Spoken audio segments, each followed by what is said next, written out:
નમસ્તે મિત્રો, સ્વાગત છે તમારું આપણી યુટ્યુબ ચેનલ રત્નોતરમાં। અને આજે મિત્રો આપણે ખૂબ જ અગત્યની અને મહત્ત્વની માહિતી લઈને આવી ગયા છે, જે મિત્રો તમને ખૂબ જ ઉપયોગી થઈ શકશે।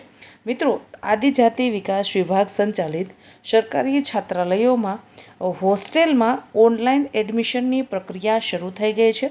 મિત્રો, કોઈ પણ ફિલ્ડના અંદર તમે અભ્યાસ કરતા હોય તો તમે છે એ તમને ફ્રીમાં રહેવા જમવાની સુવિધા સરકારશ્રી તરફથી આપવામાં આવતી હોય છે।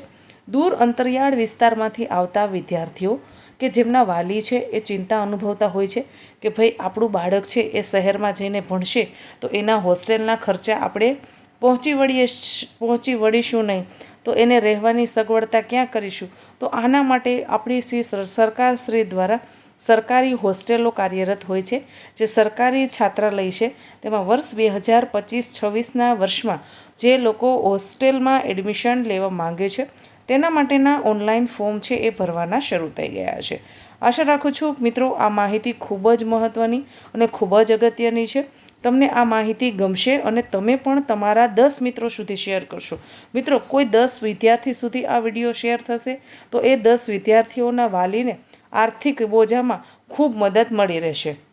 વાત કરીએ આપણે આ જાહેરાત વિશે વિગતવાર। આદિજાતિ વિકાસ મંત્રાલય સંચાલિત સરકારી છાત્રાલયમાં પ્રવેશ મેળવવા અંગેની જાહેરાત।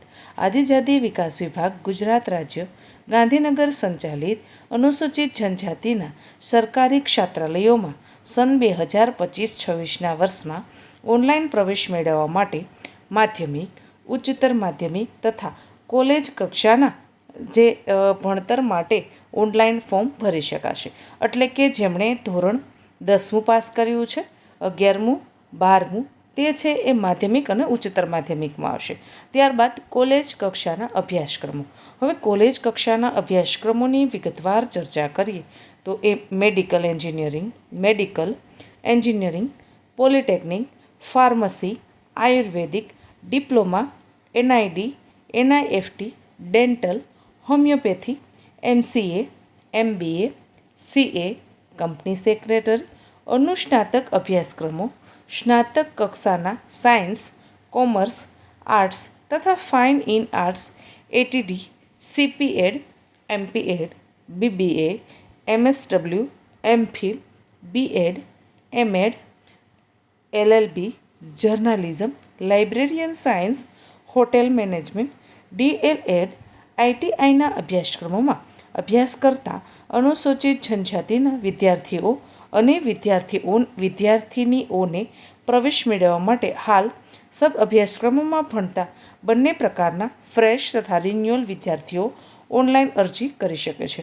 મિત્રો, આ છે આના અંદર છે એ વિદ્યાર્થી અને વિદ્યાર્થિનીઓ, એટલે કે દીકરા અને દીકરીઓ। કોઈ દીકરી છે એ માનો કે કોલેજ કરે છે, એણે MCAના અંદર એડમિશન લીધું છે અને એ કોઈ રાજકોટના ગ્રામીણ વિસ્તારની છે પણ એને રાજકોટ સિટીમાં ભણવા માટે જવું છે, તો એ જે પણ હોસ્ટેલમાં એડમિશન લેશે તેની આજુબાજુમાં આ ગવર્મેન્ટ હોસ્ટેલ હશે, ત્યાં તેને જે કોલેજમાં એડમિશન લેશે તેની આજુબાજુમાં આ હોસ્ટેલ હશે, તે હોસ્ટેલમાં એને ટૂંકમાં છે એ રહેવાની સગવડતા પૂરી પાડવામાં આવશે।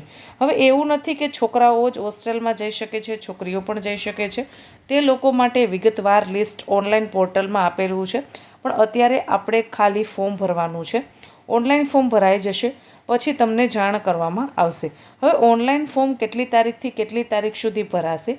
તારીખ 12/6/2025થી તારીખ 30/6/2025 સુધી તમે ઓનલાઈન ફોર્મ ભરી શકો છો। હવે આના અંદર ફ્રેશ અરજદારો એટલે કે જે લોકોએ હાલ જ પરીક્ષા આપી છે, માનો કે જે બાળકોએ 10મા ધોરણની એક્ઝામ ક્લિયર કરી છે અને 11મા ધોરણમાં આવ્યા છે, તે લોકો ફ્રેશ કહેવાય, એટલે તે લોકો આમાં અરજી કરી શકશે। અને રિન્યુઅલ એટલે કે જે લોકો છે એ 12મા ધોરણમાં હતા, 12મું પાસ થઈ ગયા અને હવે તે લોકો કોલેજમાં આવ્યા છે, તો તે લોકો રિન્યુઅલમાં ગણાશે। જો એવા કોઈ વિદ્યાર્થીઓ ફોર્મ ભરવા માંગતા હોય તો તે લોકો પણ ભરી શકે છે। 12/6/2025 એટલે કે કાલથી ફોર્મ ભરવાના શરૂ થશે 30/6/2025 સુધી, એટલે કે આ મહિનાના એન્ડ સુધી તમે ફોર્મ ભરી શકશો। ઓનલાઈન વેબસાઇટ નોંધી લેશો www.gujarat.gov.inની વેબસાઇટ પર જઈ અને તમે ઓનલાઈન ફોર્મ ભરી શકો છો. આશા રાખું છું કે તમને આ માહિતી પસંદ આવી હશે. ખૂબ જ અગત્યની અને ખૂબ જ મહત્ત્વની આ માહિતી છે. આ વિડીયોને તમારા વધુને વધુ લોકો સુધી શેર કરો. અંતરિયાળ વિસ્તારના કોઈ જ વ્યક્તિ પાસે આ વિડીયો પહોંચશે તો એક અંધારામાં આશાના કિરણ સમાન આ વિડીયો તેના માટે સાબિત થશે. કેમ કે એના બાળકોને આ મોંઘવારીમાં એ ભણાવવા માટે ખૂબ જ આર્થિક મૂંઝવણ અનુભવતા હોય છે. અત્યારે આપણે સૌ જાણીએ છીએ કે અત્યારે એટલી મોંઘવારી છે. આના સાથે એજ્યુકેશનની, શિક્ષણની બધી ફીઓ પણ ખૂબ બધી હોય છે. જો તેના અંદર કોઈ હોશિયાર બાળક છે, એની માતા પિતાની આર્થિક પરિસ્થિતિ સારી નથી અને પરિસ્થિતિ નબળી હોવાના કારણથી એના બાળકને ભણાવવાનો વિચાર છે એ માંડી વાળે છે. પણ જો તેના પાસે આ વિડીયો પહોંચશે તો તેને એક આશાનું કિરણ દેખાશે અને 30/6/2025 સુધી આમાં ઓનલાઈન અરજી થઈ શકશે. એટલે 30/6/2025 સુધીમાં આપણો આ વિડીયો ગુજરાતના છેવાડાના જિલ્લાના જે વ્યક્તિ છે તેના સુધી પહોંચે. તેના બાળકો, વિદ્યાર્થી અને વિદ્યાર્થીની એટલે કે દીકરા અને દીકરી બંને માટે હોસ્ટેલો સરકારશ્રીને આવેલી છે. બંને માટે ઓનલાઈન ફોર્મ ભરી શકાય છે. વધુ માહિતી માટે આમાં વેબસાઇટ આપેલી છે. તે વેબસાઇટ પર તમે છે એ વિશેષ માહિતી માટે ચેક કરી શકો છો. આશા રાખું છું કે તમને આ માહિતી પસંદ આવી હશે. જો માહિતી પસંદ આવી હોય તો રત્નોત્તર યુટ્યુબ ચેનલને સબસ્ક્રાઈબ કરો. આપણા વિડીયોને તમારા મિત્રો સુધી શેર કરો અને નીચે કમેન્ટ બોક્સમાં મને કમેન્ટ કરીને જણાવજો કે કેટલા વિદ્યાર્થીઓને આના અંદર એડમિશન લેવાની ઈચ્છા છે. ધન્યવાદ.